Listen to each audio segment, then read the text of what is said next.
Welcome to 2-Minute Tips to Thrive at Zoom. Do you have Zoom fatigue? Do you really wonder why you're always looking at people who are in the dark, or you can only see the top of their head? In a seminar. And I noticed, and I so wanted to say something, but I didn't. So many different things that happened in that Zoom. First of all, one person was like this, and every once in a while they'd look up and then they'd look back down. No clue what to do to make it different.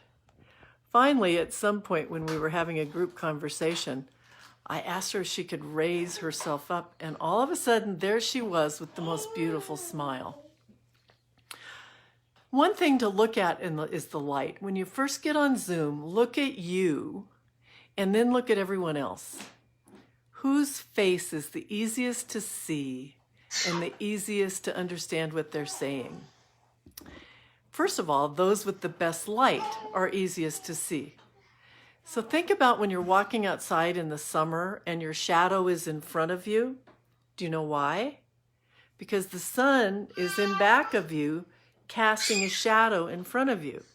If all of the light in your room is in back of you, it's casting a shadow on your face. So a lot of people think they have a lot of light in their room, and they do, but it's all casting a shadow.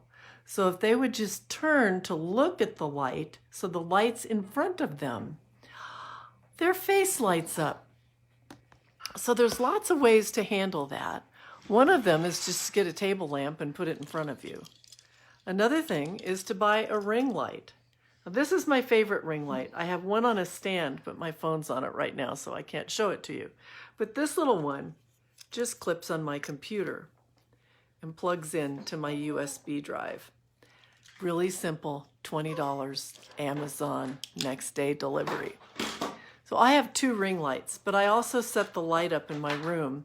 And I also set a light on the floor, like one of those old arm desk lamps, so that it's pointing at the wall in back of me, because that lights up the back of me if it's way too dark back there. So that's light.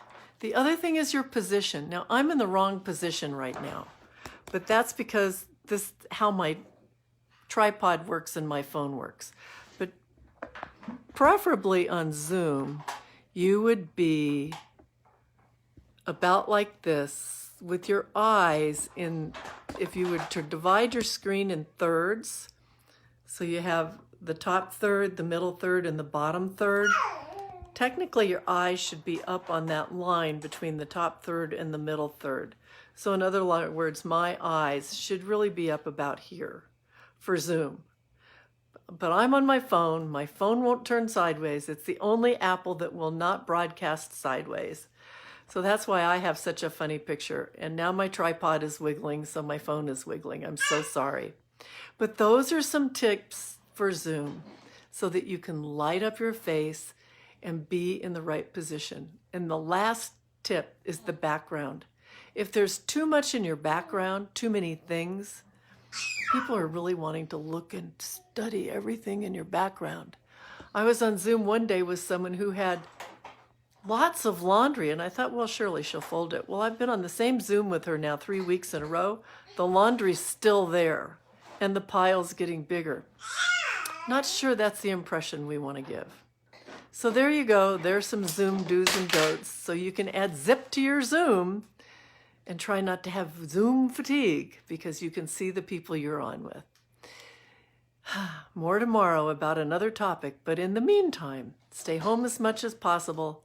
Stay healthy, stay happy. Show kindness everywhere you go. Thank you for being here, and I'll see you tomorrow.